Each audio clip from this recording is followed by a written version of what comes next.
Prazak, this one not for the faint of heart. Gets out of harm's way. Does Holiday trying to climb the cage to escape?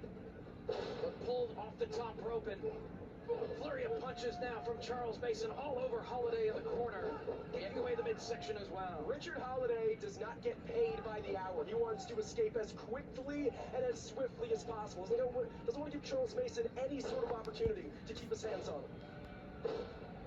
Flurry of punches here from Richard Holiday. Richard Holiday in excellent physical conditioning, but Charles Mason, you can see, doing some training in the prison yard with a little Lou Thez press. Making lots of Thez presses in the prison yard. It's a signature, I don't know if you know, in the clink. Running clothesline in the corner from Mason. We've seen the mind games from Charles Mason, switching out himself for one of his goons, for Perro's husband on New Year's Eve, forcing Perro to drive her his own husband. Just last weekend in Rochester, a measure of revenge against his former stooge. Perro has been at the side of Richard Holiday since all of this took place, sending Charles Mason to jail. Perro perhaps feeling like Charles Mason didn't respect him, saw him as a brute or a heavy or an animal more than a true equal, a true partner. But it's Richard Holiday who's thrown Perro to the wolves, more specifically Charles Mason, who, as I speak, is indeed using that steel cage as a weapon, raking Richard Holiday's face from side to side. He's repeatedly driven into the chain link steel cage. Holiday flat on his back and removing the belt now. Looking to make Richard Holiday pay, Dave Prazak. This is just as much, dare I say, this is more about exacting revenge and sending a message than it is earning victory in a game-changer wrestling ring. Holding Richard Holiday in position, trying to utilize that belt as a weapon. Holiday perhaps with a slight size advantage here, putting it to good use and evading the clutches of Mason for the moment. Big cutter there. Again, sending Mason into the steel. So dangerous, but Mason just absorbs every bit of it. Give it another shot. Again, driven into the steel, but not having much of an effect on Mason. It's like it's firing him up, making him more determined. Goosel breaks free. Think about how many months Mason spent in prison. Hoping, dreaming, wishing for this moment, all leading to this. And Holiday thought that was going to be it, that once he got sent away, that he would be gone for years. But no, he was back out on the street, and he was looking for both Perro and Richard Holiday. Charles Mason always finds a way, whether it's his deep pockets or his tenacity or some combination of the two. He is here, he is in the Hammerstein, but he might not be for long as Holiday looks to escape. Trying to climb over this cage. Standing on the top rope, but back on his feet is Mason. Pride comes before the fall, and that may be the case literally here. A rake of the back from Mason, taking advantage of Holiday's own hubris. Grabbing hold of the ankle. Holiday trying to kick him down to the canvas, able to do so. And now Holiday trying to get over the top of this cage. Mason there to meet him. You heard Mason saying where you're going, a sick smile on his face, still Prazak. The entrance is one thing, but during this war, Mason's still smiling. Exchanging punches now, standing on the top rope, back and forth. And now biting Richard Holiday. Make no mistake, he may be a proverbial fan favorite circumstantially here tonight, but he's still the same sick, twisted, demented animal that has terrorized game-changer wrestling for the last several years. And now it's Holiday on his back. Mason can escape here. This might be all she wrote. Sitting on the top of the cage. He's got it. This is over. He's deciding not to. He's going to go to the top of the cage rather than jump to the floor. Standing on the top of the cage, Charles Mason. Drops the elbow.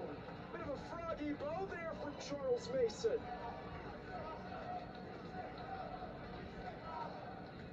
Of course, former game-changer. Whoa, that is Perro. That is the man who Mason first recruited. Cover.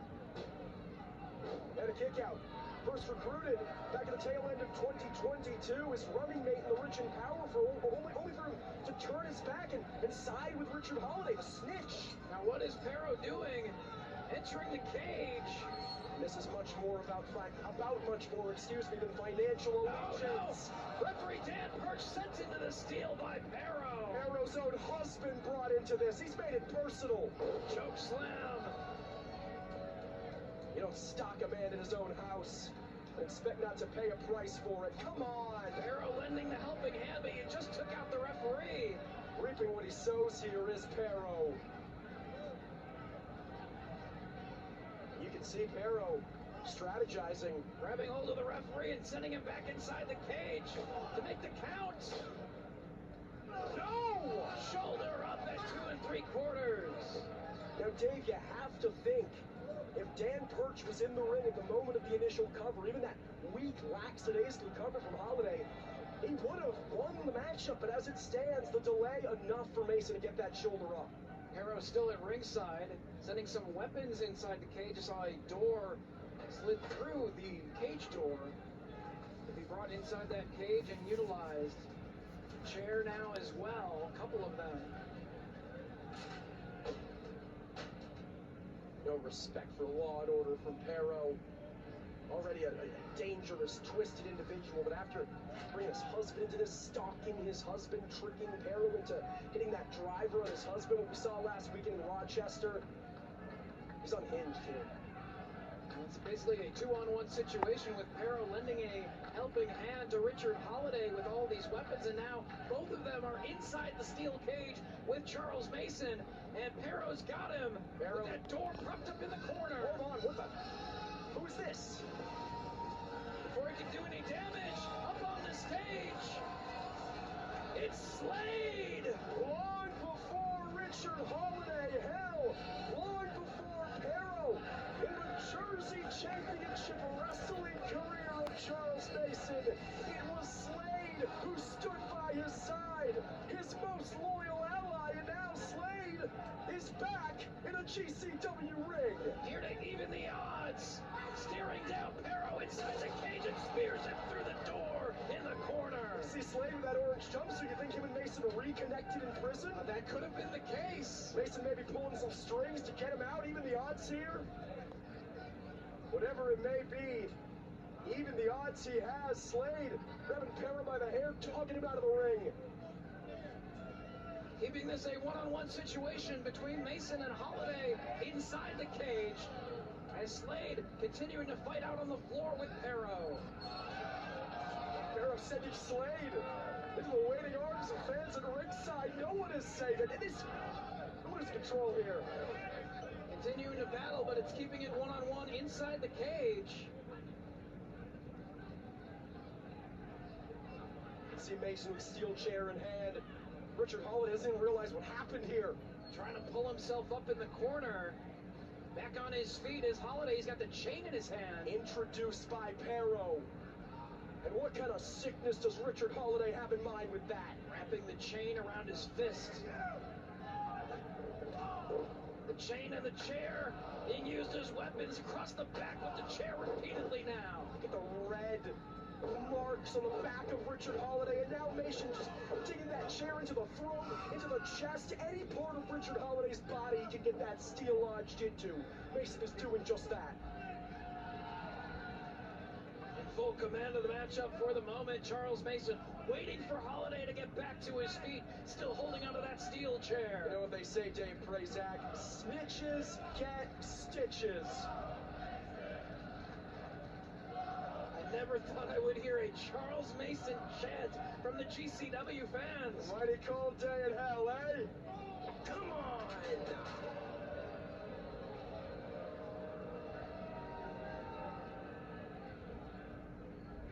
Low blow from Richard Holiday.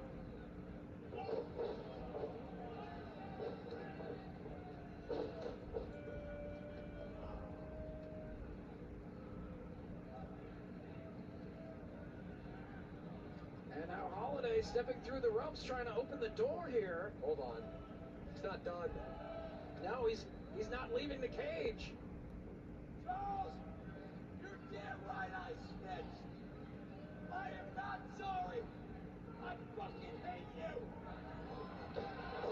Confident in his stitching, nails the super kick on Mason. He's denied it for months, and finally, Holiday owns exactly what he is. And why shouldn't he? He's got Mason dead to rights. Pulling him back up now. Richard Holiday.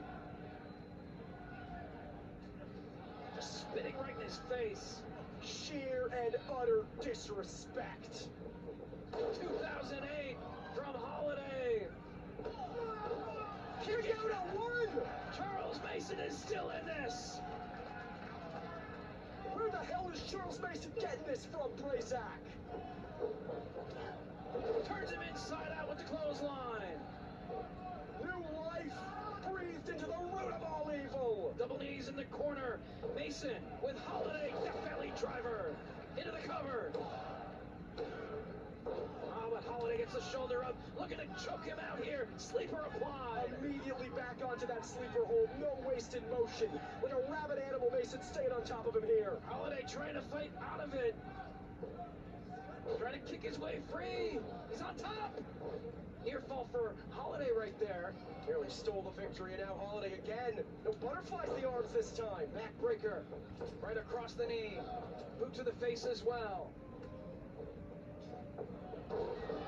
Thought 2008 again, but again Mason had it scouted. Back to the choke. Will this be it? Referee checking on the condition of Holiday. Can he hang in there?